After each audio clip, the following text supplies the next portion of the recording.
நீங்க? நீ என்ன பண்றீங்க? நான் தூங்க வந்தேன். நானும் தான் தூங்க வந்தேன். வீட்ல நான் உங்களுக்குன்னு தனியா ரூம் இருக்குல்ல, அங்க போய் தூங்க வேண்டியதானே? உனக்கு தான் தனியா ஒரு ரூம் இருக்கு, நீ அங்க வந்து படுக்கலாம்ல. நான் இது வரைக்கும் எனக்கு இங்க சில உரிமைகள் இருக்குன்னு நினைச்சேன். ஆனா எனக்கு அப்படி இங்க எதுவும் இல்லைன்னு எனக்கு இப்பதான் தெரிஞ்சுது. அதனால எல்லா விஷயத்திலயுமே அது எனக்கானது, அதுல எனக்கு உரிமை இருக்குங்கிற நினைப்பை தூக்கி போட்டுட்டு எது நிரந்தரமோ அதை தேடி வந்துட்டேன். ஏன் பொன்னி, ஏன் இப்படி உன்னையும் கஷ்டப்படுத்திட்டு என்னையும் கஷ்டப்படுத்துற? இந்த கஷ்டம்ல எனக்கு ஒரு விஷயமே இல்ல, இதெல்லாம் எனக்கு பழகி போனதுதான். அதுக்குன்னு உன்னை இங்கெல்லாம் படுக்க விட்டுற முடியாது.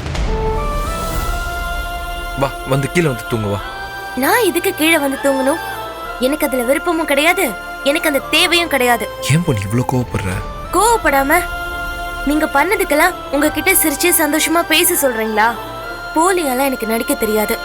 ஒரு தப்புமே பண்ணாம நான் எதுக்கு தப்பு பண்ணவங்கள அனுசரிச்சு போகணும்?